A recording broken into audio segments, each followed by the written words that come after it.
AI is going to destroy cinema, is what everyone says every time technology changes filmmaking. They said it about sound, they said it about color, they said it about CGI, and now they're saying it about AI. But here's the thing, this fear isn't really about technology. It's about identity and the fear of becoming irrelevant. But the truth? AI won't change cinema. It'll just scare the people who make it.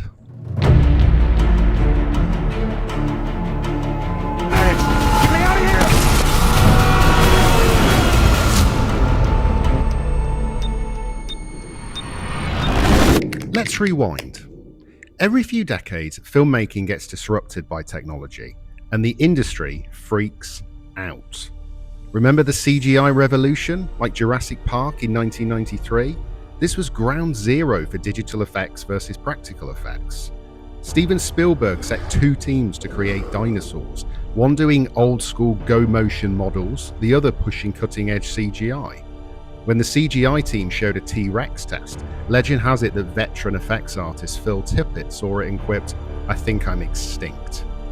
That one remark captured the fear of an entire profession being replaced by computers overnight. CGI did roar to life. Jurassic Park's digital dinos blew minds, and suddenly physical miniatures and rubber creatures took a back seat. Old jobs evolved. Model makers learned 3D modeling. Makeup artists teamed up with digital artists. Sure, some practical effects gurus were initially treated like, "Move over grandpa, the computers are here." Many film fans and critics even sniffed at CGI, saying it looked fake or lacked the charm of real stunts. Sound familiar? But fast forward. Today, digital effects are fully legit. In fact, the Oscar for Best Visual Effects almost always goes to teams using cutting-edge CGI. Those early criticisms, they faded as CGI got better, more culturally accepted. Now, nobody questions whether digital effects belong in cinema. They're just another tool. Even directors who once overused CGI learn to mix it with practical tricks for the best of both worlds. The cycle repeats. New tech causes a rift, traditionalists grumble, then it becomes an accepted part of filmmaking. Cinema survives, the craft expands, the story goes on. Think of it this way. Technology continually shapes film, but it very rarely harms it.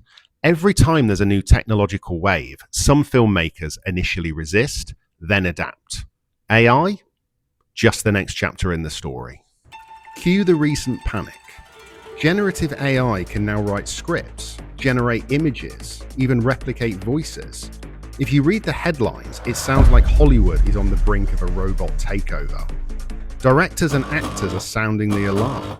James Cameron, the guy who literally imagined the evil AI Skynet in The Terminator, is not on board with AI replacing creative talent.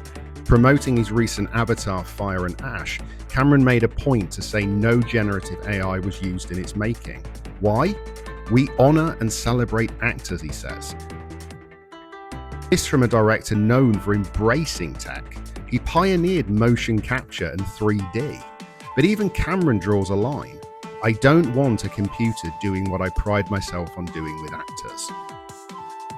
An AI-generated character would never give you a Jack Sparrow swagger or a Meryl Streep nuance that comes from a lifetime of being human.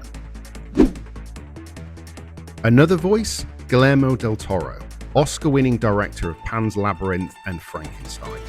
He flat out declared he'd rather die than use generative AI in his films. Ouch. Del Toro's point? The tool isn't evil on its own, but in the wrong hands, it can cheapen art. And he's not interested in that.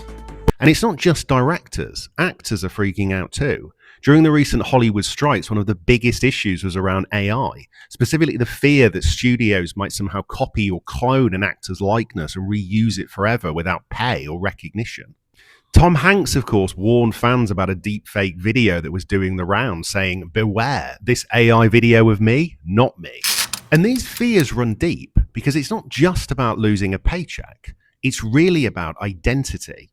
An actor's voice, their mannerisms, their behaviors, their traits, that's their soul. Hollywood is basically having an existential crisis. And this anxiety plays out on screen. It always has done. Take Mercy, released this month in cinemas.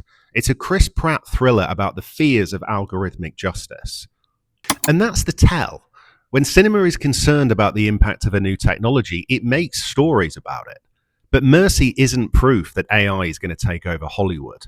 It's proof that Hollywood is still trying to figure out what AI is. I've been speaking to a few people about artificial intelligence to try and understand it. And I think where I am right now is I feel quite scared. Okay, take a breath. Let's look at real data for some perspective. Historically, technology doesn't just eliminate jobs, it also creates new ones. Yes, some roles disappear, but new ones also emerge. In fact, going back centuries, tech breakthroughs usually end up creating more jobs than they destroy.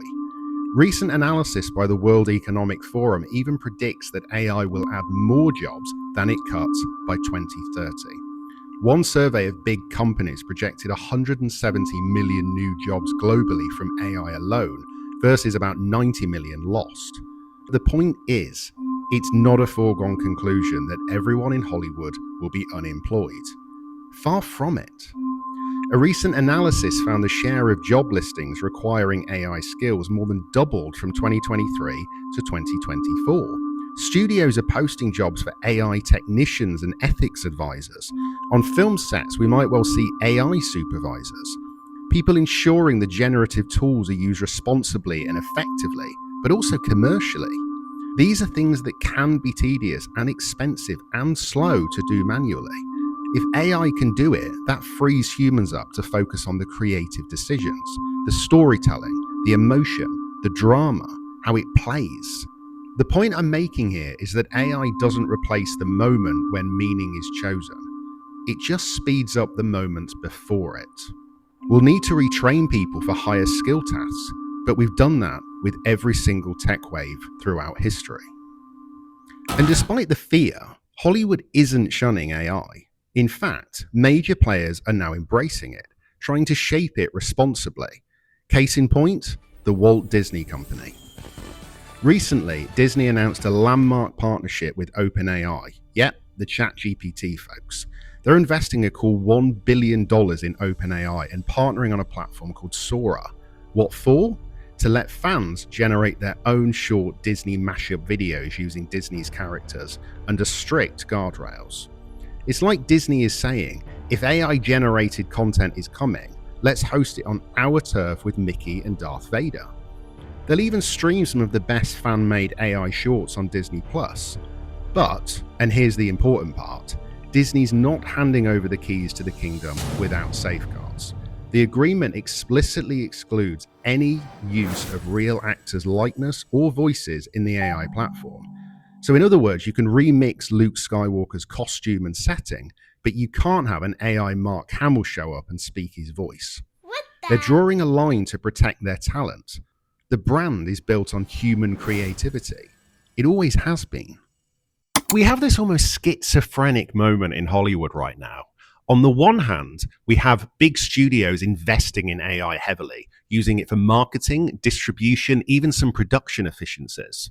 On the other hand, we've got big name directors drawing a hard line saying, not in my movie. Here's the right way to look at it.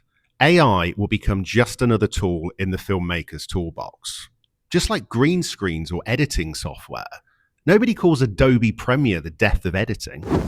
In fact, the more that AI gets used quietly in the background, the more that other filmmakers will tout their lack of AI as a selling point, just like how films with practical effects get promoted over digital effects as a key USP. Also, let's remember, it's the audience who decides what flies. If audiences everywhere start flocking towards Disney's AI characters, they'll become part of the ecosystem, no doubt. There's no fate but what we make for ourselves. And so to all these AI anxieties, I say,